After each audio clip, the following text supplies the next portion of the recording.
Hi hello నమస్తే welcome to YR TV. నేను రంజిత్. తెలంగాణ రాష్ట్ర వ్యాప్తంగా జరుగుతున్న ప్రతి అంశాన్ని కూడా మీ ముందుంచే ప్రయత్నం అయితే ఎప్పటికప్పుడు చేస్తుంది వైఆర్ టీవీ. అయితే మనం ఒక చిన్న అంశాన్ని చేశాం. తెలంగాణ రాష్ట్ర వ్యాప్తంగా జరుగుతున్న ప్రతి అంశాన్ని కూడా చూసే ప్రయత్నం చేశాం. రాష్ట్ర రాజకీయాలతో పాటుగా ప్రభుత్వానికి సంబంధించిన పలు శాఖలలో వాస్తవాలు ఏంటి, అవాస్తవాలు ఏంటి అనేది కూడా నేను చెప్పే ప్రయత్నం చేశా. దీంట్లో భాగంగా జరుగుతున్న కొన్ని అంశాలు కావచ్చు, కొన్ని పరిణామాలు కావచ్చు, రాష్ట్ర వ్యాప్తంగా ఏం జరుగుతుంది, ఎలా ఉండబోతుంది అనే విషయాన్ని కూడా మనం చూసాం. సో మొత్తానికి ఒక అంశాన్ని తెర మీదకి తీసుకొచ్చిన మీ అందరికీ తెలిసిన విషయమే. తెలంగాణ రాష్ట్ర రాజకీయాలలో ఇది పెద్దగా మనం చెప్పాల్సిన అవసరం కూడా లేని అంశం. ఎందుకంటే ఇప్పటి వరకు కూడా రాష్ట్ర రాజకీయాలకు సంబంధించి అసలు వాస్తవాలు ఏంటి, వాస్తవ కోణాలు ఏంటి అనేది కూడా చెప్పాం. అయితే ఈరోజు తెలంగాణ రాష్ట్ర వ్యాప్తంగా జరుగుతున్న ఒక అంశం ఎజెండా తెర మీదకి వచ్చింది. ఆ ఎజెండాకి సంబంధించి వాస్తవ కోణం ఏంటి, అవాస్తవం ఏంటి అనేది ఒకసారి మీ అందరికైతే చూపించే ప్రయత్నం అయితే చేస్తాం. దాంట్లో భాగంగా పలు అంశాలు కూడా తెర మీదకి వచ్చాయి. సో దానికి సంబంధించిన అంశాలను కూడా ఒకసారి చూసే ప్రయత్నం అయితే చేద్దాం. నిజానికి తెలంగాణ రాష్ట్ర వ్యాప్తంగా అనేక మందికి సంబంధించి అనేక అపోహలు ఉండొచ్చు. సో వాటికి సంబంధించిన పూర్వపరాలను కూడా ఒకసారి మనం చూద్దాం. సో నేను కొన్ని అంశాలను తెర మీద తీసుకొచ్చాను మిత్రులారా, ఒకసారి మీరే ఆలోచించండి. ఈ తెలంగాణ రాష్ట్ర వ్యాప్తంగా ఉన్న ప్రజలందరూ కూడా తెలియాలి నిజాలేంటి అనేది చాలా క్లారిటీగా కూడా తెలంగాణ రాష్ట్రానికి సంబంధించిన ప్రతి ఒక్కరికి కూడా తెలవాల్సిన అవసరం, ఆవశ్యకత ఉంది. దానికి సంబంధించిన ఎపిసోడ్ను ఒకసారి మనం చూసే ప్రయత్నం అయితే చేద్దాం. ఒకసారి మీకు ఒక అంశాన్ని తెర మీద తీసుకొచ్చిన ఏంది, ఇక్కడ తెలంగాణ రాష్ట్ర వ్యాప్తంగా పూర్తి స్థాయిలో కూడా ఈరోజు కొన్ని అంశాలు ఉన్నాయి. ఒకసారి చూడొచ్చు మీరు. ఇక్కడ పూర్తి స్థాయిలో అంటే జర్నలిజం కావచ్చు, రాజకీయం కావచ్చు, అధికారులు కావచ్చు,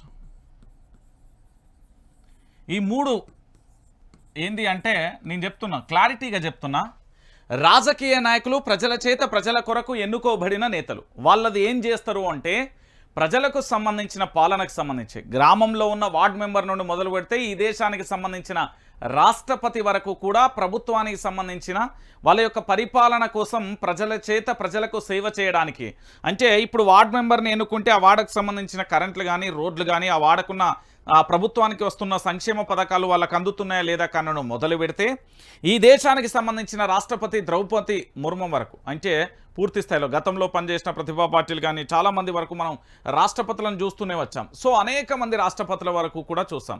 ఇక్కడ చాలా వరకు ఏంటి అనేది అభివృద్ధి అనేది ఒక ఎజెండాగా ఉంటుంది.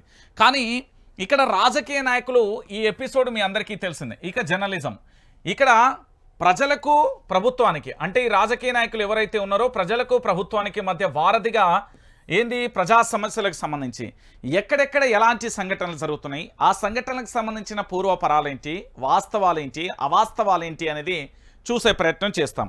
దాంట్లో భాగంగా పూర్తి స్థాయిలో కూడా నడుస్తున్న పరిణామం ఇదొకటి. ఓకేనా, జర్నలిజం, దానితో పాటు రాజకీయం, ఇక అధికారులు ఏంటి, ప్రభుత్వం ఏదైనా నిర్ణయాలు తీసుకున్నా లేదా ప్రజలకు ఏదైనా సంక్షేమ పథకాలు అందిస్తున్నా ఉన్నా వాటికి సంబంధించిన ఎపిసోడ్ను పూర్తి స్థాయిలో అంటే జర్నలిజం ద్వారా తెలియజేస్తారు. నేను నిరసన దీక్ష ఒకరోజు చేశాను. దేనికోసం చేశానంటే ఇక్కడ మీకు కనబడుతున్న వైఆర్ టీవీతో పాటు అనేక సోషల్ అంటే డిజిటల్ ప్లాట్ఫామ్గా వేదికగా నడుస్తున్న అనేక ఛానళ్ళకి సంబంధించి కూడా, అంటే ఉస్మానియా యూనివర్సిటీ విశ్వవిద్యాలయానికి సంబంధించి అక్కడ డిఎస్సి పోస్ట్ పోన్ చేయాలని నిరుద్యోగ అభ్యర్థులు ఆందోళన వ్యక్తం చేస్తున్న ఎపిసోడ్ చూస్తాం. దాంతోపాటు గ్రూప్ 1, గ్రూప్ 2, గ్రూప్ 3కి సంబంధించి పూర్తి స్థాయిలో కూడా జరుగుతున్న ఎపిసోడ్ను కూడా మనం చూస్తున్నాం. అయితే ఇక్కడ విచిత్రం ఏంటంటే ప్రజలారా ఒకసారి మీరు అందరూ ఆలోచించాలి. ఈరోజు తెలంగాణ రాష్ట్ర వ్యాప్తంగా జరుగుతున్న పరిణామం ఏంటి అంటే ఎపిసోడ్ అంటే పోస్ట్ పోన్ చేయాలని వాళ్ళు చేస్తున్న ఏదైతే వాళ్ళకి సంబంధించిన హక్కులను కావచ్చు, వాళ్ళకు దక్కాల్సిన న్యాయబద్ధంగా రాజ్యాంగబద్ధంగా పోస్టులకు సంబంధించి వాళ్ళు చెప్పే ప్రయత్నం అయితే చేస్తారు. సో దాంట్లో భాగంగా వాళ్ళు చేస్తున్న ఆందోళనకు సిద్ధమవుతున్న తరుణంలో వాళ్ళను చిత్రీకరించే ప్రయత్నం, అంటే పోలీసులు ఏ విధంగా వ్యవహరిస్తున్నారు, అక్కడ అభ్యర్థులకు సంబంధించి ఏ విధంగా వ్యవహరిస్తున్నారు అనేది ప్రజలకు చూపించే ప్రయత్నం మేము చేశాం. దాంట్లో భాగంగా జర్నలిస్టులపై శ్రీచరణ్కు సంబంధించి కావచ్చు, దాంతోపాటు ఇంకొక చాలామంది వాళ్ళందరినీ కూడా ఎక్కడికక్కడే అరెస్టు చేసిన పరిణామాలు చూసాం. వారి ఒంటి మీద గాయాలు ఎట్లయినాయి వాళ్ళకి సంబంధించిన పూర్తి స్థాయిలో కూడా చూసిన పరిస్థితి కనబడుతుంది. సో దాంట్లో భాగంగా జర్నలిస్టులందరికీ కూడా ఏంది అక్రమ కేసులను వెత్తివేయాలి, జర్నలిస్టులకు సంబంధించి పూర్తి స్థాయిలో రక్షణ కల్పించాలి, జర్నలిస్టులను ఎవరైతే లకారం అనే పదాలతోని సంబోధించిలో వాళ్ళు క్షమాపణ చెప్పాలి, ముఖ్యమంత్రి గారు భవిష్యత్తులో ఇలాంటి పునరావృతం కాకుండా చూడాలనేది ఎజెండాగా పెట్టి ఒకరోజు చేసిన. అయితే దీంట్లో జరిగిన విచిత్రం ఏంటంటే ఇది రాష్ట్ర ప్రజలందరికీ కూడా తెలియాల్సిన విషయం. చాలామంది వచ్చిళ్ళు వివిధ రాజకీయ పార్టీల నుంచి, భారతీయ జనతా పార్టీ నుండి, భారత రాష్ట్ర సమితి పార్టీ నుండి, కాంగ్రెస్ పార్టీ నుండి, అంటే తెర ముందు కనిపించలేదేమో కానీ స్టూడియోకి వచ్చి మద్దతు తెలిపి అన్న మేము లైవ్లో అయితే కనిపించాం, మీ యొక్క సంపూర్ణ మద్దతు తెలియజేస్తున్నామంటూ చెప్పిన పరిస్థితి. సో అది జరిగిన ఎపిసోడ్. అయితే దీంట్లో ఒక అంశం ఉందండి. చాలామంది జర్నలిస్టులకు సంబంధించి నాకు కాల్ చేసిళ్ళు. ఏమని అంటున్నారంటే ఇది చాలా విచిత్రమైన అంశం. మీరు దీక్ష చేస్తున్నారు మన కోసమే, మన హక్కులకు కాలరాస్తున్న పరిస్థితులలో దీక్ష చేయడం సరైన పద్ధతి అంటూ కూడా చెప్పిన పరిస్థితి. సో ఇలాంటి పరిస్థితులలో నేనేమన్నానంటే అవును వాస్తవమే, చేయాల్సిన పరిస్థితి ఉంటుంది కాబట్టి ఖచ్చితంగా చేస్తున్నామని చెప్పిన. కానీ నీ దగ్గరికి వచ్చి మేము మద్దతు తెలియజేయలేం, ఫోన్లోనే మద్దతు తెలియజేస్తున్నాం, మీతో మేము కనిపిస్తే మీరు బీఆర్ఎస్ పార్టీకి, భారతీయ జనతా పార్టీకి అనుకూలంగా పనిచేస్తున్నారు, మమ్మల్ని ప్రభుత్వం వెలివేసే ప్రయత్నం చేస్తుంది అంటూ కొంతమంది వారి యొక్క ఆవేదనను వెల్లబుచ్చిళ్ళు. అంటే జర్నలిజానికి సంబంధించి ఓ పత్రిక రాసుకొచ్చింది. నిన్ననో మొన్ననో బహుశా నేను చూసిన. ప్రతి రాజకీయ నాయకుడికి సంబంధించి ఆ పత్రికలో ఏమని ఉన్నది అంటే పూర్తి స్థాయిలో కూడా ఏమని చెప్పిలో అంటే ఆ పత్రికకు సంబంధించి రాజకీయ పార్టీలు పూర్తిగా కూడా ఏంది రాజకీయాలకు అనుకూలంగా మీడియా సంస్థలు పెట్టుకున్నాయి అనేది ఆ పత్రిక యొక్క సారాంశం. అయితే ఆ పత్రిక సంబంధించి రాసిన అంశం ఇక్కడ వీళ్ళు నాకు ఫోన్ చేసి సంఘీభావం తెలిపిన దాంట్లో వాళ్ళు మాట్లాడిన దాంట్లో అర్థం ఏంటి అంటే మేము కాంగ్రెస్ పార్టీకి భజన చేస్తున్నాం, రేవంత్ రెడ్డి సంకనాకుతున్నాం, రేవంత్ రెడ్డికి అవసరమైతే మసాజ్ కూడా చేస్తామనే పద్ధతిలో మాట్లాడింది. అంటే ఈరోజు వాళ్ళ యొక్క అవసరాల కోసం, వాళ్ళు లబ్ధి చేకూరడం కోసం వాళ్ళు ఎంత వింత నాటకం ఆడిల్లు అనేది జర్నలిస్టులుగా ఉండి కూడా మీకు లైవ్లో మద్దతు తెలపలేము, ఎందుకంటే మేము విపక్షంగా మళ్ళీ ముద్ర పడుతుంది, మాకు ప్రభుత్వం నుండి అనేక రకాలుగా కూడా ఆటుపోటులు ఎదురవుతాయంటూ కూడా చెప్పారు. అంటే ఒకసారి ఆలోచించాలి తెలంగాణ ప్రాంత బిడ్డలారా, ఇది ఎక్కడి అన్యాయం అనేది మీరే ఆలోచించండి. నేను ఎందుకు ఈ విషయాన్ని చెప్తున్నా అంటే ఈరోజు తెలంగాణ రాష్ట్ర వ్యాప్తంగా జర్నలిస్టుల మీద, జర్నలిజం మీద జరుగుతున్న దాడులకు మనం చేస్తే ఏమంటారండి వాళ్ళు ఒకటే మాట చెప్తారు. ఏమంటారు? మీతో మేము ప్రయాణం చేస్తే ఖచ్చితంగా కూడా మాకు భవిష్యత్తులో ఇబ్బందులు ఏర్పడతాయి, మేము ప్రభుత్వంతోనే నడవాలనుకుంటున్నాం, ప్రభుత్వానికి సంబంధించి సంకనాకాలనుకుంటున్నాం అనేది వాళ్ళ యొక్క సారాంశం. సరే పోనీ లైట్ తీసుకుందాం. ఇక్కడ దీక్షలు, నిరాహార దీక్షలు చేయాల్సిన పరిస్థితి ఏంది, నిరసనలు ఎందుకు చేయాల్సి వచ్చింది? కేవలం తెలంగాణ రాష్ట్ర వ్యాప్తంగా కూడా గత 10 సంవత్సరాలలో ఎక్కడా లేదు, 2014కు బహుశా ముందు కూడా ఎక్కడా లేదు. ఆంధ్ర పెత్తందారి వ్యవస్థకు సంబంధించి అప్పుడు ఏంది అంటే ఆయా ఛానళ్ళకు సంబంధించి వాళ్ళ మేనేజ్మెంట్ చెప్తే వినే పరిస్థితి కాబట్టి ఖచ్చితంగా కూడా ఏదో ఎక్కడో ఒక చిన్న చోట, ఎందుకు అంటే తెలంగాణకు వ్యతిరేకంగా ఎవరైనా చూపెడితే అప్పుడు మాత్రం కొంచెంగా ఏంది అంటే ఎమోషనల్గా వాళ్ళనైతే మాటలు అనే పరిస్థితి అయితే ఉండే, అది వాస్తవం. ఇంకా దానితో పాటుగా ఈరోజు ఇంకొక అంశం ఏంటంటే బక్క జెర్సన్ అన్న మీ అందరికీ చూపెట్టాల్సిన ఒక పర్సన్ ఏంది అంటే బక్క జెర్సన్కు సంబంధించి పూర్తి స్థాయిలో అసలు ఏం జరిగింది, దీక్ష ఎందుకు చేసిండు, ఏం కథ అనేది కూడా ఒకసారి మనందరికీ కూడా అర్థం కావాలి.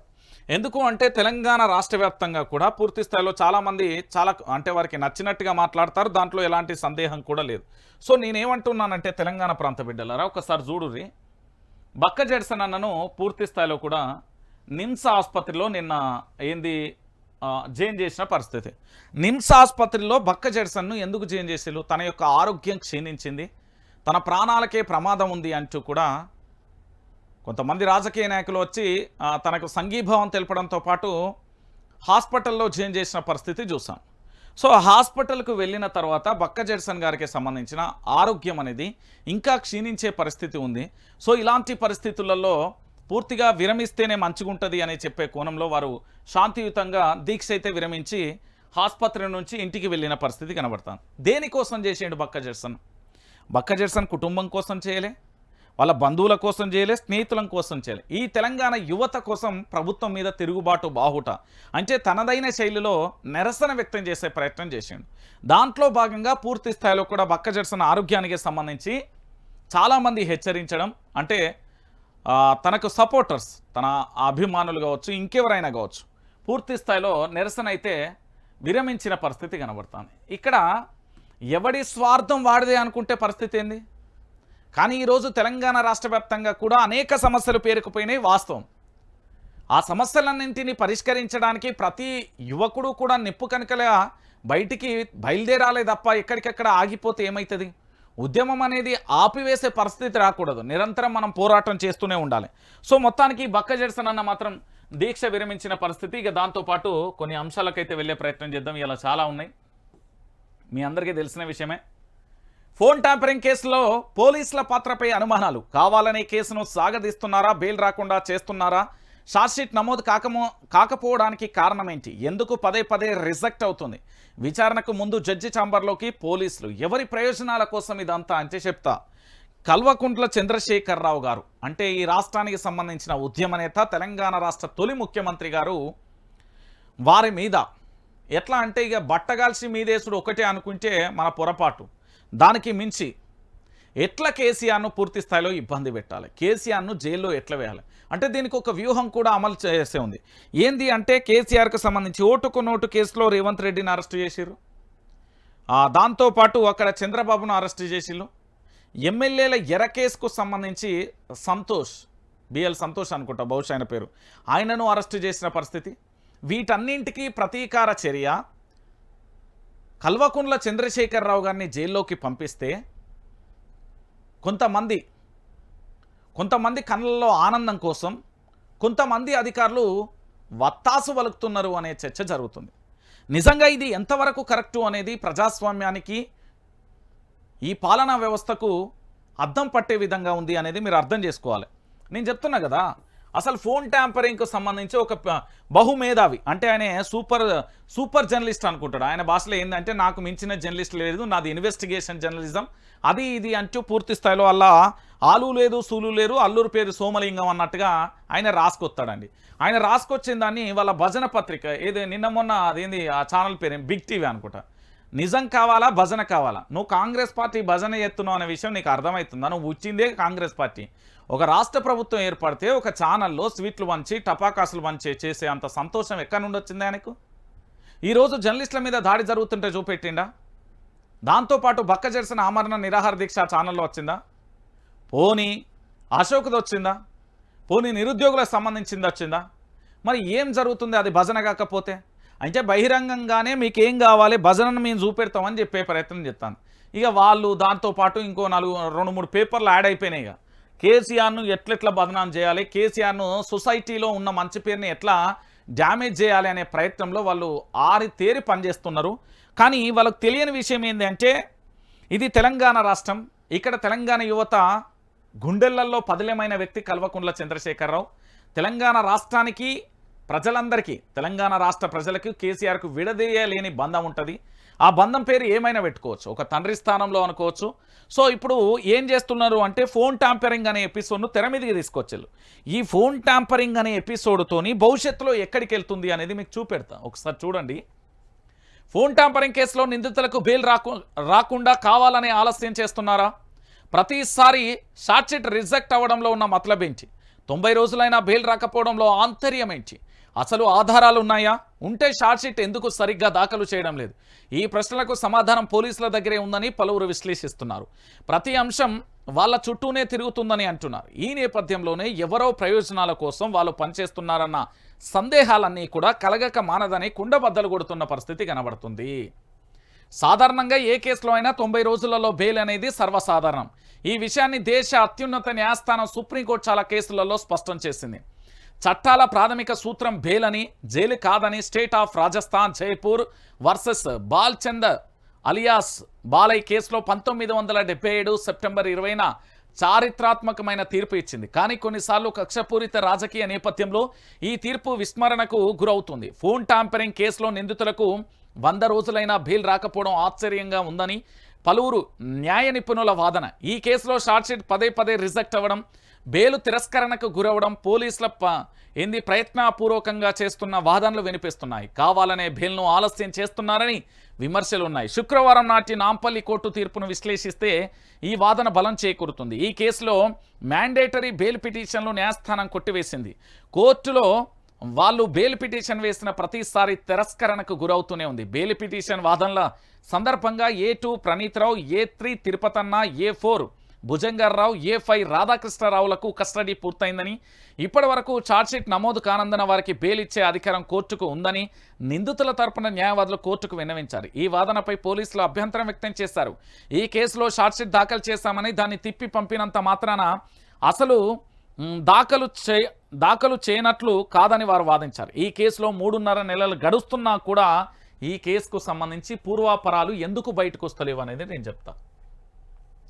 మీ అందరికీ తెలుసు ఫోన్ ట్యాంపరింగ్ కేసుకు సంబంధించి ఇది తెలంగాణలో ఒక కాంగ్రెస్ పార్టీకి అవసరం అండి.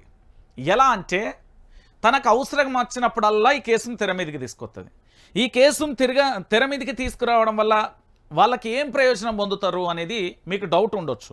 వాళ్ళు ఏం ప్రయోజనం పొందుతారంటే ఈ కేసు తెర మీదకి వచ్చిన తర్వాత వాళ్ళు ఇప్పుడు ఏది డిఎస్సి నిరుద్యోగ అభ్యర్థులు గ్రూప్ 1, గ్రూప్ 2, గ్రూప్ 3కి సంబంధించిన అభ్యర్థులు ఆందోళన చేస్తున్నారు. సో ఈ ఆందోళనను డైవర్ట్ చేయాలంటే మళ్ళీ తెర మీదకి ఏం చేయాలి? ఫోన్ ట్యాంపరింగ్ కేసు తీసుకురావాలి. ఇదొకటి. ఒకవేళ బీఆర్ఎస్ పార్టీకి సంబంధించిన అధినేత అద్భుతంగా బస్సు యాత్ర కొనసాగుతుంది, దాన్ని డైవర్ట్ చేయాలంటే ఏం చేయాలి? ఫోన్ ట్యాంపరింగ్ తెర మీదకి తీసుకురావాలి. రేపు పొద్దుగాల ఎవరైనా బీఆర్ఎస్ పార్టీలో జాయిన్ అవుతా అంటే దాన్ని డైవర్ట్ చేయడానికి ఏం చేయాలి? ఫోన్ ట్యాంపరింగ్ తెర మీదకి తీసుకురావాలి. రేపు భవిష్యత్తులో తెలంగాణ ప్రాంతంలో మరొక ఉద్యమం మొదలైతే దాన్ని డైవర్ట్ చేయడానికి ఏం చేయాలి? ఫోన్ ట్యాంపరింగ్ తెర మీదకి తీసుకురావాలి. అంటే వాళ్ళ చేతిలో రిమోట్ ఉన్నది, వాళ్ళకు నచ్చినప్పుడు బయటికి తీస్తారు, వాళ్ళకు నచ్చినప్పుడు సైలెన్స్ ఉంచుతారు. అంటే రాజ్యాంగం ప్రకారం కంటే రాజకీయ పరంగా ఎక్కువగా కూడా ఈ కేసు నడుస్తుంది అనే అనుమానాలు తావున్నాయి అనేది చాలామంది కూడా వాదిస్తున్న పరిస్థితి. అంటే ఎలాగైనా కేసీఆర్ గారిని అరెస్టు చేయాలనే ఒక సంకల్పంతో కొనసాగుతున్న ఈ కేసు నిలబడదు అనేది వాళ్ళకు తెలుసు, మనకు తెలుసు. కానీ కావాలని ఒక ఏంటంటే ఏకచక్ర ఆధిపత్యం అంటాం కదా, అట్లా నడుస్తుంది. రైట్. ఇక మరో అంశం, ఏకలవ్య నియామకాలలో ఉత్తరాది ఆధిపత్యం, హిందీ పేరుతో అనర్హులుగా ముద్ర, అభ్యర్థుల ఎంపికలో భాష ప్రధాన సమస్య, ఫిజిక్స్ చెప్పే వారికి కూడా హిందీ లాంగ్వేజ్ క్వాలిటీపై ట్రస్ట్, ఈ నిబంధనపై సర్వత్రా విమర్శలు, ఈ ఎంఆర్ఎస్లో అవకాశాలు కోల్పోతున్న దక్షిణ భారతీయులు, ఇంగ్లీష్ సార్ వచ్చి ఇంగ్లీష్ లెసనే హిందీలో ఎక్స్ప్లెయిన్ చేస్తున్నారు, మాకు ఎలా అర్థమవుతుంది సార్, మాకు ఇంగ్లీష్లో చెప్పండి సార్ అంటే మాకు ఇంగ్లీష్ రాదు, తెలుగు రాదు, మీరే హిందీ నేర్చుకోండి అంటున్నారు. మేము ఎలా నేర్చుకోగలం సార్ అంటే ఏదైనా ప్రాబ్లం ఉంటే చెప్పండి అంటున్నారు. ప్రిన్సిపల్కి లెటర్ రాస్తాం. ఇది ఓ గిరిజన విద్యార్థిని ఆవేదన. కేంద్ర ప్రభుత్వ నిర్ణయాలతో తెలంగాణలోని గిరిజన విద్యార్థులు తీవ్రంగా నష్టపోతున్నారు. ఏకలవ్య మోడల్ రెసిడెన్షియల్ స్కూల్ కోసం గిరిజన వ్యవహారాల మంత్రిత్వ శాఖ చేపట్టిన నియామకాలలో తెలంగాణ రాష్ట్రానికి అన్యాయం జరుగుతుంది. కేవలం ఉత్తరాది వారితో ఖాళీలను భర్తీ చేయడంతో స్థానిక తెలుగు పిల్లలకు భాష అతిపెద్ద సమస్యగా మారుతున్నది. ఇది ఇక్కడితోనే కాదు, మీ అందరికీ తెలిసిన విషయం. ఈ ఒక్కకానే కాదు, చాలా చోట్ల కూడా తెలుగు వారికి అనేక రకాలుగా కూడా ఇబ్బంది ఏర్పడుతున్న పరిస్థితి కనబడుతుంది. మీరు ఏ ఎగ్జామ్ రాసినా ఎక్కడ క్లాసుల బోధనకు అంటే ఇతర రాష్ట్రాలకు వెళ్తే హిందీ ఇంగ్లీష్ సబ్జెక్ట్ కూడా హిందీలో బోధిస్తారు. అద్భుతంగా ఉంటుంది. అట్లుంటుంది. మరి దేశం అంటే ఏమనుకుంటున్నారు? మామూలుగా ఉంటుంది అనుకుంటున్నారా? ఇక డిఎస్సి వాయిదా లేనట్టేనా? ఒకవైపు హాల్ టికెట్స్, మరోవైపు సన్నాహాలు, అభ్యర్థుల విజ్ఞప్తులను పట్టించుకొని సర్కార్, విద్యార్థుల నిరుద్యోగుల ఆందోళన అంటే లెక్కలేనితనం, దీక్షలను సైతం లైట్గా తీసుకున్న సీఎం రేవంత్. ఆయనకి ఏం పనండి? ఆయనకి ఏం కావాలి? ముఖ్యమంత్రులకు నేను మొన్న చెప్పినా మళ్ళీ చెప్తున్నా, రేపు కూడా చెప్తా. కల్వకుంట్ల చంద్రశేఖరరావు 100కు 100% నయం. రేవంత్ రెడ్డి అనే వ్యక్తి తన కుర్చీ కోసం ఎంతకైనా దిగజారుతాడు, ఏదైనా చేస్తాడు. తనకు కుర్చీ కావాలి. ముఖ్యమంత్రి అనే పీఠం కోసం సర్వస్వం ఏదైనా చేయడానికి ఎంతకైనా దిగజారడానికి సిద్ధపడతాడు. డిఎస్సికి సంబంధించి ప్రభుత్వం చేతిలో ఉంది, మా చేతిలో ఏముంది అంటూ కొంతమంది పెద్ద పెద్ద డైలాగులు అంటే అన్నారు. కానీ వాస్తవం ఏంది అంటే డిఎస్సికి సంబంధించి రాష్ట్ర ప్రభుత్వం పట్టించుకోదు. వాళ్ళకి ఏం కావాలి? వాళ్ళకి ఇగో మేము ఇన్ని పోస్టులు వేసినాం, ఇన్ని నింపినాం. ఇప్పటికే ఏంటంటే వాళ్ళ మీద ఆరోపణ వస్తుంది. గత ప్రభుత్వం ఏవైతే పోస్టులను ఫిలప్ చేసిందో ఆ పోస్టులను పట్టుకొని గత ప్రభుత్వంలో ఫిలప్ చేసిన అంటే మందికి పుచ్చిన కొడుకు నా కొడుకు అన్నట్టుగా రాజకీయ నాయకులు విమర్శలు చేసుకుంటారు కదా. గా భాషలో ఊకే ఇలాంటి విమర్శలు వస్తున్నాయని చెప్పేసి వీళ్ళు ఏం చేస్తున్నారు అంటే పూర్తి స్థాయిలో ఒక అంశాన్ని తెర మీద తీసుకొస్తారు. ఏంది అంటే ఎట్లనైనా ఎన్నో కొన్ని ఉద్యోగాలు ఫిలప్ చేద్దాం, ఫిలప్ చేసిన తర్వాత ముచ్చట ఇప్పుడు ఎవరిని పట్టించుకునేది లేదు అంటున్నారు.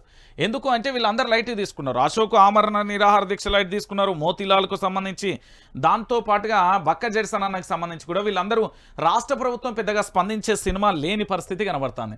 ఎందుకంటే నిరుద్యోగులు వాళ్ళు అడిగిన దానికి, వాళ్ళు పెట్టిన డిమాండ్లను పరిష్కరించడంలో ప్రభుత్వం విఫలమైంది. అంటే ఒక అణిచివేత ధోరణి, ఒక నిజాం ప్రభు ధోరణి, ఒక కుటుంబ పాలన, దానమ్మ ఇంకా మన భాషలో చెప్పాలంటే ఒక నియంతృత్వ ధోరణి నడిచింది అనేది ఒక కేజీఎఫ్ సినిమాలో మీరు చూసినట్టుగా అక్కడ పనిచేసే వాళ్ళని ఎట్లా చేసిండు, ఇక్కడ రేవంత్ రెడ్డి కూడా పోలీసు వ్యవస్థను ఉపయోగించి అట్లా చేసిండు. ఎవరు ఏదైనా చేసుకోండి, మేము చేసిందే చేస్తాము అన్నట్టుగా రేవంత్ సర్కార్ వ్యవహరిస్తుంది. డిఎస్సి పరీక్షలపై ముందుకే వెళ్తుంది కానీ వెనకడుగు వేసే ప్రసక్తి లేదంటుంది. పరీక్షలు వాయిదా వేయాలంటూ విద్యార్థులు, నిరుద్యోగులు రోడ్లపైకి వచ్చి నిరసనలు తెలుపుతున్నా దిక్కే చూడడం లేదు. బక్క జెర్సన్ లాంటి దళిత నేతలు ప్రాణాలు పణంగా పెట్టి దీక్షలు చేస్తున్నా ప్రభుత్వం పెద్దల మనసు కరగడం లేదు. పైపెచ్చు తలకు మాసినోళ్ళు అంటూ తిట్ల దండకం అందుకుంటున్నారు. స్పాన్సర్డ్ నిరసనలు అంటూ అవహేళన చేస్తున్నారు. ఈ రాష్ట్ర యువత అంటే నిర్లక్ష్యమా లేక అధికారం ఉందనే అహంకారమా? ఇప్పుడు ఇవే ప్రశ్నలు ప్రతి ఒక్కరి మధ్యలో కూడా మెదులుతున్నాయి. డిఎస్సి పరీక్షలకు రాష్ట్ర ప్రభుత్వం చకచక ఏర్పాట్లు చేస్తుంది. ఈ నెల 18 నుంచి డిఎస్సి పరీక్షలు ప్రారంభం కానున్నాయి. ఆగస్టు 5 వరకు ఆన్లైన్ విధానంలో పరీక్షలు జరగనున్నాయి. వెబ్సైట్లో హాల్ టికెట్లు గురువారం నుంచి అందుబాటులోకి వచ్చాయి. ఏడాది ఫిబ్రవరి 29 మొత్తం 11,062 పోస్టుల భర్తీకి సర్కార్ డిఎస్సి నోటిఫికేషన్ ఇచ్చింది. ఈ మేరకు విద్యాశాఖ మార్చి 4న జూన్ 20 వరకు దరఖాస్తులు స్వీకరించింది. జూలై 18 నుండి సిబిటే బెడ్సిట్ టెస్ట్ నిర్వహించనుంది. సిబిఆర్టీ విధానంలో రోజుకు 2 షిఫ్ట్లలో డిఎస్సి పరీక్షలు జరగనున్నాయి. అయితే పరీక్షలను వాయిదా వేయాలంటూ డిఎస్సి అభ్యర్థులు చేస్తున్న వినతులను, విజ్ఞప్తులను, వారి ఆవేదనలను కూడా రేవంత్ సర్కార్ అస్సలు పరిగణలోకి తీసుకోదు. ఎందుకు అంటే ఇప్పుడు మొన్న వరకు చేసిలు కదా, అదే నిరుద్యోగం ఇంటికి పోయి ఓ అవ్వ నీకు దండం పెడితేనే కేసీఆర్కు ఓటు వేయకని కాలు మొక్తా అన్నారు. ఓ నానమ్మ, ఓ తాత, ఓ అమ్మమ్మ, ఓ తాతయ్య, అమ్మ, నాన్న, అక్క, చెల్లి, తమ్ముడు, అన్న, బాబాయ్, పిన్ని అని ఇట్లా దండం పెడుతూ కాళ్ళు మొక్కి చేసిలు. ఏమని? ఆ రోజు ప్రత్యక్ష సాక్షి ఎవరో లేదు, నేనే ఉన్నా. ఇందిరా పార్కు వద్ద ప్రొఫెసర్ కోదండరామ్ గారు, ఆకునూరి మురళి గారు, చాలామంది నేతలు, నేను వరుసగా ఇట్లా పోతే 10 మంది నేతలు అందరూ వచ్చి వారికి మద్దతు తెలిపారు. దేనికోసం? మినీ డిఎస్సి వద్దు, మెగా డిఎస్సి కావాలి అన్నారు. మరి ఇలా ఏం పరీక్ష రాయనీకి పోతుర్రు వీళ్ళు? గదే మినీ డిఎస్సి రాయనీకి పోతారు, మెగా డిఎస్సి కాదు. అంటే ఆ రోజు వాళ్ళ రాజకీయ స్వార్థాల కోసం, వాళ్ళ యొక్క అవసరాల కోసం మిమ్మల్ని ప్రేరేపించిళ్ళు, మిమ్మల్ని ఉసిగొల్పిళ్ళు, మిమ్మల్ని ఒక పావులా వాడుకున్నారు. వాళ్ళు సెటిల్ అయిపోయిళ్ళు, మిమ్మల్ని నడి రోడ్డు మీద వదిలేసారు. ఇది క్లియర్ కట్. ఎవరు అవునన్నా కాదన్నా ఇది నిజం. కానీ మీరేం చేసిర్రు? మంది మాటలు పట్టుకుంటే ఏటో పోతా అన్నట్టుగా మీరు తయారైపోయారు. ఈరోజు ఆ రోజు చేసిన పోరాటానికి సంబంధించి ఈరోజు మీరు వాళ్ళ ఇళ్లల్లో ఇంటి ముందు పోయి ఎందుకు ధర్నాలు చేయలేకపోయారు? వాళ్ళ ఇంటి ముందు ఎందుకు ఆమరణ నిరాహార దీక్షలు చేయలేకపోయారు? ఆ రోజు ఎవరెవరైతే మీకు సపోర్ట్ చేసిల్లో, ఆ రోజు ఎవరెవరైతే ఉసిగొల్పిలో వాళ్ళ ఇళ్లలోకి వెళ్ళి ఎందుకు ధర్నా చేయలేకపోయిల్లు అనేది నిరుద్యోగులు ఆలోచించుకోవాలి. నిరుద్యోగులు ఏంది అంటే, అన్న నేను ఏంది గ్రాడ్యుయేషన్ పూర్తి చేసిన, పోస్ట్ గ్రాడ్యుయేషన్ పూర్తి చేసిన, లేకపోతే ఎంఫిల్ అయిపోయింది, పిహెచ్డి అయిపోయింది, రకరకాల చదువులు చదివినా అని చెప్తారు. చదువులు అనేది మన జ్ఞానాన్ని పెంపొందించాలి, మన భవిష్యత్తుకు మార్గదర్శకంగా ఉండాలి. అదేవిధంగా మనల్ని ఎవరు పావులుగా వదులుకుంటున్నారు, ఎవరు మన జీవితాన్ని ఆగం చేస్తున్నారు, ఎవరు మన జీవితాన్ని నిలబెడుతున్నారు అనేది కూడా ఆలోచించాలి కదా. ఎవడో తమ స్వార్థాల కోసం రాజకీయ ప్రేరేపంగా వాళ్ళ యొక్క అవసరాల కోసం చేస్తే మీరు బలైపోతారు. ఇలా ఇంటికి పోయి కన్నీళ్ళు పెట్టుకోబడుతుంది, ఇక్కడికి వచ్చి కన్నీళ్ళు పెట్టుకోబడుతుంది, ఆఖరి పోలీసు వాళ్ళ దగ్గర కూడా నిర్బంధంతో ఇబ్బంది పడతారు. నేనేం చెప్పినా చాలా క్లియర్ కట్గా నిరుద్యోగులకు సంబంధించి ఆనాడు రెచ్చగొట్టింది ఇదే కాంగ్రెస్ పార్టీ. ఆ రోజు వెనకుండి నడిపించిన కొన్ని శక్తులు, అది క్లియర్ కట్. ఎవరు ఏమనుకున్నా ఇది నిజం, వాస్తవం ఇది. ఇక దాంతోపాటుగా మరో అంశం ఏది? ఫిరోజ్ ఖాన్ మీ అందరికీ తెలిసిన విషయం కదా. ఎంపీ ఎన్నికలలో డమ్మీ అభ్యర్థులు, అందుకే తక్కువ సీట్లు. కురియన్ కమిటీతో ఫిరోజ్ ఖాన్ ఏంది? పార్లమెంట్ ఎన్నికలలో డమ్మీ అభ్యర్థులను నిలబెట్టడం వల్లే కాంగ్రెస్ పార్టీకి తక్కువ సీట్లు వచ్చాయని కురియన్ కమిటీకి కాంగ్రెస్ నేత ఫిరోజ్ ఖాన్ నివేదిక ఇచ్చారు. ఎంఐఎంతో బహిరంగ దోస్తీ చేసి చార్మినార్ వంటి స్థానాలలో కాంగ్రెస్ను డమ్మీ అభ్యర్థిని పోటీకి నిలబెట్టిందని ఫిరోజ్ ఖాన్ తెలిపారు. రాష్ట్రంలో కాంగ్రెస్ ఓటు పోలరైజేషన్ చేయలేదని, పొలిటికల్ పోలరైజేషన్ చేసిందని కమిటీకి వివరించారు. కార్యకర్తలు కష్టపడినప్పటికీ కూడా నాయకులు చేసిన తప్పుల వల్ల కాంగ్రెస్ కొన్ని పార్లమెంట్ స్థానాలలో ఓటమి పాలు కావాల్సి వచ్చిందని అన్నారు. పార్లమెంట్ ఎన్నికలే కాంగ్రెస్కు కలిసి వచ్చినా కూడా వాడుకోలేదు అంటూ కూడా ఫిరోజ్ ఖాన్ చెప్పిండు. ఫిరోజ్ ఖాన్ చెప్పింది 100% నిజం. ఏంది అంటే రేవంత్ రెడ్డి గారు పూర్తి స్థాయిలో ఏం చేసిండు అనేది మీ అందరికీ తెలిసిన విషయం. రేవంత్ రెడ్డి ఏం చేసిండు అంటే డమ్మీ అభ్యర్థులను నిలబెట్టిండు. అక్కడ ఎక్కడ ఉన్న పట్నం ఫ్యామిలీని తీసుకొచ్చి మల్కాజ్గిరిలో పెట్టిండు. మీకు ఉదాహరణ చెప్తున్నా. దాంతోపాటు చాలామంది అభ్యర్థులను కూడా గట్లనే చేసిండు. చేవెళ్ళ కానీ ఇతరత్ర కానీ చాలా చోట్ల. ఇన్న డమ్మీ అభ్యర్థులను ఎందుకు పెట్టిండంటే రాజకీయ పోలరైజేషన్. అంటే రాజకీయంగా మన అందరం కలిసికట్టుగానే ఉందాం, కానీ పైకి మాత్రం నువ్వు నేను డిష్యం అంది అన్నుక చావాలి, ఏంది కొట్టుగా చావాలి అని చెప్పి తన యొక్క ఎజెండా ప్రకారం వెళ్ళిపోయాడు. కానీ ఈరోజు కురియన్ కమిటీ వచ్చింది కదా, దానికి సంబంధించి ఫిరోజ్ ఖాన్ చాలా క్లారిటీగా కూడా ఉన్నది ఉన్నట్టుగా కుండ బద్దలు కొట్టిండు. కాంగ్రెస్ పార్టీ మీద మొదటి తిరుగు బాహుట ఎగరవేసిండు. వాస్తవాలు ఏంది అనేది తాను చెప్పిండు. నిజంగా ఫిరోజ్ ఖాన్ను చేసే సాహసం కానీ ధైర్యం కానీ మనం ఒప్పుకోవాలి. నిజంగా కూడా వాస్తవాలను వాళ్ళ పార్టీలో జరుగుతున్నాయి, వాళ్ళ పార్టీ ఏం చేస్తున్నది, ముఖ్యమంత్రి ఏం చేస్తున్నారు, మంత్రులు ఏం చేస్తున్నారు, ఎవరెవరు ఏం చేస్తున్నారు అనేది క్లియర్ కట్గా ఆయన చెప్పే ప్రయత్నం చేసిండు. అది అంటే ఆలోచించండి ఒకసారి. ఇక మీ అందరికీ తెలుసు కదా, అక్కడ చంద్రబాబు వచ్చినా ఇక్కడ రేవంత్ రెడ్డి వచ్చినా కరువు వచ్చేసింది. కరువు ఎట్లా తాండవిస్తున్నా చూడు. వానమ్మ ఒక్కసారన్నా వచ్చి పోవమ్మ, రాష్ట్రంలో కరువుల పరిస్థితులు, వానల కోసం పలు చోట్ల పూజలు అంటూ కూడా చేస్తున్న పరిస్థితి కనబడు. వానమ్మ వానమ్మ వానమ్మ ఒక్కసారన్నా వచ్చిపోవమ్మ అని గ్రామాన పాటలు పాడుతున్నారు. దాంతోపాటు బిందెలలో నీళ్లు తెచ్చి గ్రామ దేవతలకు, దాంతోపాటు అక్కడ దేవుళ్లకు పోస్తున్న పరిస్థితి. దాంతోపాటు కప్పతల్లి సంథింగ్ ఏదో అంటారు కదా, దాన్ని కూడా చేస్తున్న పరిస్థితి కనబడుతుంది. కరువు అనేది ఇప్పుడు కల్వకుంట్ల చంద్రశేఖరరావు ఉన్నంత కాలం కరువు ఎక్కడన్నా ఉన్నదా? మనిషి కూడా మంచోడై ఉండాలి, మంచి మనసున్నోడై ఉండాలి. కాలం కూడా ప్రకృతి మనకు అనుకూలంగా నడుతుంది. ఇప్పుడు చూడుర్రి, కావాలని ఏరి కోరి తెచ్చుకున్నారు, ఏమైపోయింది? కరువు కాలం వచ్చిపోయి ఇంకేముంటుంది తెలంగాణలో? అంటే మీరు అందరూ ఆలోచించాలి. తెలంగాణ ప్రాంత బిడ్డలలా వానమ్మ వానమ్మ ఒక్కసారన్నా వచ్చిపో, కరువు కాలం తెచ్చి వెళ్ళొచ్చి. ఇక రాష్ట్రంలో గంజాయి ఘాటు, రెచ్చిపోతున్న గ్యాంగులు, విచ్చలవిడిగా అమ్మకాలు, మత్తులో నేరాలు ఘోరాలు, అంతంత మాత్రంగానే చర్యలు. మొన్న పోలీసు ఆయన మీకేం పని పాట లేదన్నది కదా, ఇగో మాకేం పని పాట లేదు కానీ మరి మీకేం పని పాట లేదు, ఏం చేస్తారు? మారుమూల గ్రామాలలోకి కూడా ఈరోజు గంజాయి డ్రగ్స్ అమ్మకాలు జరుగుతున్నాయి. గంజాయి మత్తులో ఎంతోమంది మీద దాడి చేస్తుళ్ళు, వాళ్ళు చేసే వికృత చేష్టలు చూడలేకపోతున్నాం. ఈరోజు జరుగుతున్న ఈ అంశాలకు సంబంధించి ఎందుకు చర్యలు తీసుకోవట్లేదు? రాష్ట్రంలో హోంమంత్రి ఎట్లాగూ లేడు. ఏంది అంటే నేను ఫుల్ టైం మినిస్టర్ అని చెప్పే రేవంత్ రెడ్డికి ఏం తెలియదు. నేను చెప్తున్నా కదా, ఆయనకు అడ్మినిస్ట్రేషన్ తెలియదు, ఆయన పరిపాలన వ్యవస్థ తెలియదు, గిట్లనే ఉంటుంది, రొచ్చు బురదనే ఉంటుంది. ఆయన చేసేది ఏముండదు. తర్వాత మళ్ళీ అందరే ప్రజా తిరుగుబాటు వస్తుంది, ప్రజా ఉద్యమం మొదలవుతుంది. మళ్ళీ కల్వకుంట్ల చంద్రశేఖరరావు గారు వచ్చి ఖచ్చితంగా సీఎం కుర్చీ మీద కూకుంటే కాలం సకాలంలో వర్షాలు పడాల్సినవి పడితే అద్భుతమైన ఫలాలు మనం అందుకుంటాం. లేదు ఈయననే నమ్ముకుంటామంటే 24 గంటలలో పగలు రాత్రి లేకుండా నడి రోడ్డు మీద హత్యలు, గంజాయి, డ్రగ్స్ వాడకం ఎట్లా కొనసాగుతుందో కూడా మనం చూస్తున్నాం. చర్యలేమో శూన్యం, చెప్పే మాటలేమో ఏతుల మాటలు అంటారు. గట్ల అయిపోయింది ఈరోజు. నేను చెప్తున్నా కదా, ఇక చూడుర్రి, నిన్న ఏంది మన ఇక్కడ రైతన్నలు ఇద్దరు బలవన్మరణం. ఓవైపు వర్షాభావ పరిస్థితి, మరోవైపు అప్పుల భారం. ఇద్దరు నేతన్న ఆత్మహత్య, ఉపాధి లేక అప్పుల భారం మోయలేక ఊరేసుకున్న శంకరన్న.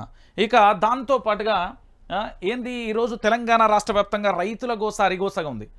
రైతు అనే వ్యక్తి ఘోరాతి ఘోరమైన పరిస్థితి ఉంది. పెట్టుబడి సాయం రాలే, రైతు రుణమాఫీ కాలే. ఓ పక్కన పెట్టుబడి సాయం తెచ్చినందుకు, పెట్టుబడికి సంబంధించిన అప్పు తెచ్చినందుకు వడ్డీ ఓడు సతాయిస్తా అన్నాడు. ఇంకా రెండో చోట ఏం జరుగుతున్నది అంటే ఈ రుణమాఫీ కాకపోవడం వల్ల బ్యాంకులో సతాయిస్తున్నారు. ఈ రెండు కారణాలు ఒక ఎత్తు అయితే ఇంకా అప్పుల బాధ మరో ఎత్తు. ఈ 3 కారణాల చేత ఏమీ చేయలేక అసలు ఇక రైతు పరిస్థితి చెప్పట్ల అవసరమే లేదు. కళ్ళల్లో కన్నీళ్లు కాదు, రక్తపు చుక్కలతో తెలంగాణ రైతాంగం ఉన్నది. ఇది వాస్తవం చెప్తున్నా కదా. దాంతోపాటు సిరిసిల్లకు సంబంధించిన చేనేత కార్మికులు వాళ్ళ బాధ అరణ్య రోదన. నేను ఈరోజు ఒక ఆడియో రిలీజ్ చేస్తా. ఒక చేనేత కార్మికుడు నాకు ఫోన్ చేసి మాట్లాడిండు. ఎంత కన్నీళ్ళు పెట్టుకుంటున్నాడంటే, రంజితన్న దండం పెడతా అన్నా, చెప్పన్నా అంటున్నాను. అన్నా నువ్వు నాకు దండం పెట్టాల్సిన అవసరం లేదన్నా, నేనే కాళ్ళ మొక్కుతా, కానీ మీరందరూ ఆత్మహత్య చేసుకోవద్దు, ధైర్యంగా ఉండండి, రాబోయే రోజులు ఖచ్చితంగా మనే వస్తాయి. ఇవాళ ఉన్న కన్నీళ్ళు రేపు ఉండయి, ఇవాళ ఉన్న కష్టం రేపు ఉండదు, ఇవాళ ఉన్న బాధలు రేపు ఉండయి. ప్రకృతి అసొంటిదే. వర్షాకాలం, ఎండాకాలం, చలికాలం అని 3 కాలాలు ఉంటాయి. కాలం తీరుగా మనకు కూడా అదృష్టం అనేది కలిసి వస్తుంది. కొంచెం ఓపిక పట్టండి అన్నా అని దయచేసి అని నేను చెప్పిన. అదే మాట మళ్ళీ లైవ్లో చెప్తా అన్నా. చేనేత కార్మికులు, రైతులు దయచేసి మీరు ఆత్మహత్యకు పాల్పడద్దు. కాలం ఎప్పుడు ఒకే తీరుగా ఉండదు. ఇవాళ ఉన్న రోజు రేపు ఉండకపోవచ్చు, కానీ అదృష్టం అనేది ఖచ్చితంగా ఉంటుంది. మనం 100% పనిచేసినా ఏదో ఒక రోజు ఏదో ఒక రకంగా కూడా దేవుడు మనిషి రూపంలో పంపిస్తాడు. జర ఓపిక పట్టురు. ఎందుకంటే రైతుల ఆత్మహత్య అయితే నేను చూడలేకపోతున్నా. ఇక దాంతోపాటు ఎలుకల కలకలం, మరో 4 గురుకుల విద్యార్థులను కరిచిన ముష్కాలు. రామయ్యంపేట ఘటన మరవ ముందుగా నర్సాపూర్లో రిపీట్. గుట్టు చప్పుడు కాకుండా చికిత్స చేయించిన గురుకుల సిబ్బంది అంటూ చెప్తున్న పరిస్థితి. రాత్రిపూట హాస్టల్లో పండుకుంటే, ఆ షెద్దర్లు కప్పుకొని పండుకుంటే తెల్లారి లేచి చూష్టాలకు అదేంది మన బొటనవేళ్ళు ఉంటాయి కదా, చుట్టూ మొత్తం ఎలుకలు కొరికున్నది పిల్లగాళ్ళకు. చేతులకు సంబంధించి గోర్ల మధ్యలో ఎంత బాధ అనిపిస్తున్నది, చాలా బాధ అనిపిస్తున్నది. నేను చెప్తున్నా కదా, తెలంగాణ రాష్ట్ర వ్యాప్తంగా ఒక పాట వైరల్ అవుతుంది, మీ అందరికీ తెలిసిన విషయమే. ఆ పాట మనందరం కూడా విన్న పాటనే. ఎంత అంటే ఒక పాప పాడుతుంది, చాలా అద్భుతంగా ఉంది అది. ఇప్పుడు తెలంగాణ రాష్ట్ర రాజకీయాలలో ఆ అమ్మాయి ఎవరో కానీ సెల్యూట్ చేసిన పరిస్థితి కనబడుతుంది. ఎంత అద్భుతంగా అంటే ఎక్కడ చూసినా ఆ పాటే మారుమోగుతున్న పరిస్థితి కనబడుతుంది. ఆ పాటకు సంబంధించి ఆ చిన్నారి పాడిన పాట అందరినీ కూడా అబ్బురపరుస్తున్న పరిస్థితి కనబడుతుంది. ఎందుకంటే తెలంగాణ రాష్ట్రంలో యువత ప్రజా పోరాటం ఎట్లా సాగుతుంది అని చెప్పడానికి అదొక నిదర్శనం అని కూడా తెలుసు. ఎందుకు నేను ఈ మాట చెప్తున్నా అంటే, తెలంగాణ బిడ్డలారా ఒక్కసారి ఆలోచించాలి. ఇగో ఇనురి ఆ పాట ఎంత వైరల్ అవుతుంది అంటే,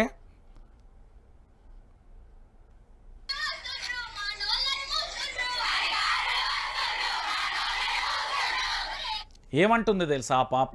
అధికారులు వస్తుండ్రు, మా నోళ్లను మోస్తుండ్రు. అధికారులు వస్తున్నట, మీరు సైలెంట్గా ఉంటారా లేదా అని వాళ్ళని ఇబ్బంది పెట్టే ప్రయత్నం చేస్తున్నారట. ఇనురి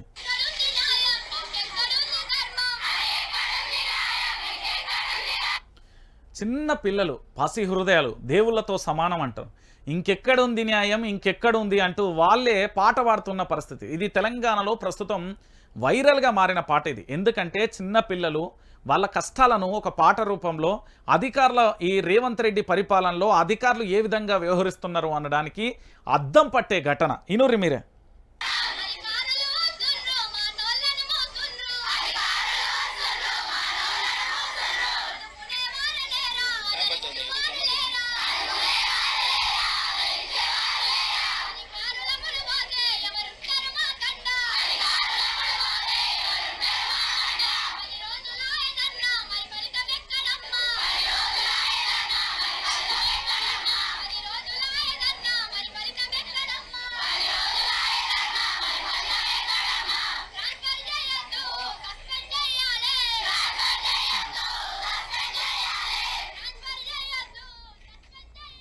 విన్నరా ఆ చిన్నారి ఎంత అద్భుతంగా వాడిందో?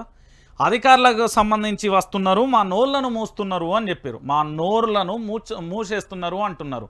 అందరూ వస్తున్నారు, చూసిపోస్తున్నారు, కానీ పట్టించుకునేటోళ్ళు లేరు అని చెప్తున్నది. ఇంకేమంటున్నది ఆ పాప అంటే, సస్పెండ్ ఏంది, ట్రాన్స్ఫర్ చేయొద్దు, సస్పెండ్ చేయాలి అంటున్నది ఆ పాట. ఇప్పుడు ప్రస్తుతం తెలంగాణ రాష్ట్ర వ్యాప్తంగా సంచలనంగా మారింది. సూర్యాపేట జిల్లాకు సంబంధించిన అమ్మ చిన్నారి తల్లి, నువ్వెవరో కానీ నిజంగా నీకు సెల్యూట్, నీ పాదాలకు వందనం. ఒక సమస్య మీద బాధ్యతాయుతంగా నువ్వు స్పందించి నీతో పాటు అక్కడ ఉన్న వాళ్ళందరినీ కూడా పూర్తి స్థాయిలో మేలుకొల్పే ప్రయత్నం అయితే చేసినావు. నిజంగా నీలాంటి వాళ్ళు ఈ తెలంగాణకు చాలా అవసరం. నేను చెప్తున్నా కదా, ఆ చిన్నారి చేసిన సాహసం. ఇప్పుడు గురుకులాలలో గదే పరిస్థితి అవుతుంది. ఆర్ఎస్ ప్రవీణ్ కుమార్ గారు ఉన్నప్పుడు అద్భుతంగా ఉండే గురుకులాలు ఈరోజు ఎంత ఘోరంగా ఉన్నాయి అనేది కూడా మీరు కూడా చూస్తున్న పరిస్థితి కనబడుతుంది. ఇక శుక్రవారం కొడంగల్లోని ఖాడా కార్యాలయం ఎదుట ధర్నా చేస్తున్న ప్రజా సంఘాలు, నాయకులు, రైతులు. భూములు ఇవ్వం, మెడికల్ కాలేజీ కోసం మమ్మల్ని రోడ్లో పడేస్తారా, అభివృద్ధి ముసుగులో అన్నదాతల కడుపులు కొట్టద్దు, కొడంగల్లో రైతుల తిరుగుబాటు, కడాముట్టడి, 2013 భూసేకరణ చట్టం వర్తింపజేసేలా డిమాండ్ అంటూ కూడా చూస్తున్న పరిస్థితి కనబడుతుంది. ఏంది, రైతులకు సంబంధించి మెడికల్ కాలేజీ కోసం మా బ్రతుకులను రోడ్డున పడేస్తారా, ఏండ్ల నుంచి సాగు చేసుకుంటున్న భూములను అభివృద్ధి ముసుగులో గుంజేసుకుంటామంటే ఎట్లా, వ్యవసాయాన్ని నమ్ముకొని బ్రతుకున్న మా పొట్ట కొట్టొద్దు, ఈ భూములు ఇచ్చేది లేదు అని ప్రభుత్వంపై రైతులు తిరగబడ్డారు. ప్రజా సంఘాల నాయకులతో కలిసి వికారాబాద్ జిల్లా కొడంగల్లో కళా కార్యాలయం ఎదుట ఆందోళన వ్యక్తం చేశారు. ఇక్కడ ఆందోళన చేస్తున్న ఈ సిచ్యువేషన్ మీకు కనబడుతుంది కదా, దీనికి కొంచెం కూతవేటు దూరంలోనే పోరంబోకి భూమి ఉంటాయి, అంటే వ్యవసాయానికి పనికిరాని భూమి, గుట్టలు అవి రకరకాలుగా ఉంటాయి. వాటిని వదిలేసి రైతుల వెంబడి పడుతున్నారట, చాలా ఇబ్బంది పెడుతున్నారట. ఎందుకంటే మేము భూతల్లిని నమ్ముకున్నాం, ఆ భూతల్లిలోనే గలుస్తాం, కానీ ఇంకా మేము చేసేది లేదు అంటూ ఆందోళన వ్యక్తం చేస్తే కనీసం వీళ్ళను పట్టించుకునే నాదుడే లేకుండా పోయాడు. ఇక మరోవైపు హరీష్ అన్న ఒక మాట అడిగాల నిన్న, బ్రాహ్మణ సంక్షేమ అగమ్య గోచరం. బ్రాహ్మణ పరిషత్ ఉన్నట్టా లేనట్ట. కేసీఆర్ హయాంలో ఏటా 100 కోట్లు. ఆ పథకంను ఇప్పుడు నిలిపివేశారు. పేద కుటుంబాలలో చీకట్లు నింపొద్దు. ముఖ్యమంత్రి వెంటనే స్పందించాలి. రేవంత్కు హరీష్ రావు బహిరంగ లేఖ అంటూ కూడా చెప్పిన. బ్రాహ్మణ సంక్షేమానికి సంబంధించి పూర్తి స్థాయిలో 100 కోట్ల రూపాయలను పెట్టిన పరిస్థితి ఉన్నది. కానీ ఈరోజు ఆ బ్రాహ్మణ సంక్షేమం ఉన్నదా లేదా అంటూ కూడా ఆందోళన వ్యక్తం చేయాల్సిన పరిస్థితి ఏర్పడ్డది. ఇక మరోవైపు ఇంకొక అంశం కూడా నిన్న తెర మీదకి వచ్చింది. నిన్న ఏంది అంటే భారతీయ జనతా పార్టీకి సంబంధించి పూర్తి స్థాయిలో పాలన గాలికి రేవంత్ ఢిల్లీకి. సీఎంపై కేంద్ర మంత్రి కిషన్ రెడ్డి ఫైర్. పన్ను వసూళ్లు కప్పం చెల్లింపులలో సీఎం బిజీ. కాంగ్రెస్ బీఆర్ఎస్తో బుట్టూలు. 10 ఏళ్ల బీఆర్ఎస్ పాలనలో తెలంగాణ ప్రజలు విసిగిపోయారు. కాంగ్రెస్ ప్రభుత్వం ప్రజల విశ్వాసాన్ని కోల్పోయింది. రేవంత్ సొంత జిల్లాలో కూడా బీజేపీ జెండా ఎగిరింది. వచ్చే అసెంబ్లీ ఎన్నికల తర్వాత తెలంగాణలో బీజేపీదే అధికారం. రాష్ట్రంలో బీజేపీ ఓటు బ్యాంకు 35% పెరిగింది అంటూ కూడా చూడొచ్చు. తెలంగాణలో కాంగ్రెస్కు ప్రత్యామ్నాయం బీజేపీ అంటూ కూడా బండి సంజయ్ చెప్పిన పరిస్థితి కనబడుతుంది. సో మొత్తానికి ఇక్కడ ఏంది అంటే నిన్న బీజేపీకి సంబంధించిన సమావేశాలు కొనసాగినాయి.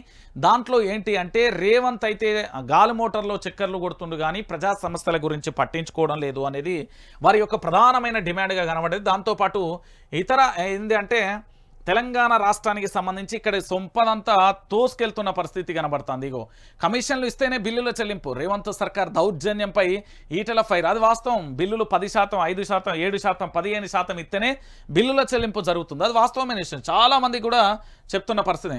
ఇక కేజ్రీవాల్కు మధ్యంతర బెయిల్. సిబిఐ కేసులో జైల్లోనే సీఎం. విస్తృత స్థాయి ధర్మాసనానికి కేసు బదిలీ అంటూ కూడా చెప్పొచ్చు. నేను చెప్తున్నా కదా, ఇక్కడ కేజ్రీవాల్కి బెయిల్ వచ్చిన తర్వాత మరికొన్ని రోజులలో నాకు తెలిసి బహుశా ఈ 45 రోజుల్లోపు కవితకు కూడా బెయిల్ వస్తుంది. తెలంగాణ రాష్ట్ర వ్యాప్తంగా కూడా బీఆర్ఎస్ పార్టీకి జాగృతి శ్రేణులకు కూడా మంచి తీపి కౌర వస్తుంది. ఖచ్చితంగా కూడా బెయిల్ వస్తుంది. ఆ కేసుకు సంబంధించి వాట్ ఈజ్ వాట్ అనేది మీ అందరికీ తెలిసినాయి. ప్రభుత్వ రంగ సంస్థలు మద్యం అమ్ముతున్నాయి, దాన్ని ప్రైవేట్ వ్యక్తులకు అప్పగిస్తే దాంట్లో కుంభకోణం జరిగింది, లంచాలు తీసుకున్నారు, వాళ్ళకి కేటాయించాలి అనేది ఒక ఆరోపణను. దాంట్లో ఆరోపణను ఫస్ట్ సాక్షిగా, తర్వాత నిందితురాలు అంటూ రకరకాలుగా కూడా అరెస్టు చేసి కానీ న్యాయస్థానంలో ఖచ్చితంగా కూడా బయటకు వచ్చే ఛాన్స్ ఉంది. ఇక 200 సంస్థలకు మోదీ ఊతం. పునరుద్ధరించే ఆలోచనలో ప్రణాళికలు సిద్ధం. కేంద్ర మంత్రివర్గం ఉన్నతాధికారుల భేటీలో నిర్ణయం. స్వల్ప దీర్ఘకాలిక లక్ష్యాల నిర్దేశం. ఈక్విటీల ద్వారా ఆర్థిక సమీకరణ. బడ్జెట్లోనూ ప్రత్యేక నిధులు కేటాయించే అవకాశం. లక్షల ఉద్యోగాలు. ప్రభుత్వాల సంస్థల బలోపేతమే లక్ష్యం అంటూ కూడా మరో అంశాన్ని కూడా హైలైట్ చేసింది. నేనేమంటున్నానంటే తెలంగాణ ప్రాంత బిడ్డలారా, మీరు అందరూ కూడా ఆలోచించాలి. ఇక్కడ వైఆర్టీవీ తెలుగు న్యూస్ ఛానల్కి సంబంధించి పూర్తి స్థాయిలో నేను ఎందుకంటే మన తెలంగాణ రాష్ట్ర ప్రజలకు అసలు జరిగే వాస్తవాలను చెప్తున్నా కాబట్టి మీరందరూ లైవ్ చూస్తున్న వాళ్ళందరూ కూడా ఇక్కడ సబ్స్క్రైబ్ చేయరు, ఇక్కడ లైక్ చేయరు. లైక్ ఎందుకు చేయని అంటే ఖచ్చితంగా కూడా లైక్ చేయాలి. ఇక్కడ లైక్ చేస్తేనే మనకు ఛానల్కు ఎదుగుదల ఉంటుంది, సబ్స్క్రైబ్ చేస్తేనే ఉంటుంది. ఎందుకు అంటే మన మీద అనేక రకాలుగా కూడా రిపోర్ట్లు కొట్టి వ్యూవర్షిప్ను దెబ్బ కొట్టే ప్రయత్నం చేస్తున్నాం. మనం బెంగళూరు కంపెనీకో వానికో వీనికో పైసలు ఇచ్చి చేయించుకుంటున్నాం. నీతి నిజాయితీగా మనం చేస్తున్న పరిస్థితి అయితే కనబడుతుంది. నేను చెప్తున్నా కదా చాలా క్లియర్ కట్గా. ఇక్కడ మీరు అందరూ కూడా లైక్ చేయండి, సబ్స్క్రైబ్ చేయండి. ఎందుకంటే తెలంగాణ రాష్ట్ర వ్యాప్తంగా వాస్తవాలను చెప్పేది కేవలం వైఆర్టీవీ మాత్రమే కాబట్టి ఇగో ఇక్కడ లైక్ చేయండి, ఇక్కడ సబ్స్క్రైబ్. నాడు విపక్షం, నేడు విపక్షం, రేపు విపక్షం అంటూ బలమైన వాదంతో తెలంగాణ ప్రాంత బిడ్డలకు మంచి చేయాలనే ఒక ఉద్దేశంతో. ఎందుకంటే ఈరోజు అన్ని భజన పత్రికలుగా మారిపోయినాయి. నీతి నిజాయితీ కలిగిన న్యూస్ కేవలం వైఆర్టీవీ మాత్రమే. సో ఖచ్చితంగా కూడా నేను న్యూస్ను నిజాయితీగా చెప్పే ప్రయత్నం అయితే చేస్తున్నా. కాబట్టి మీ సపోర్ట్ కూడా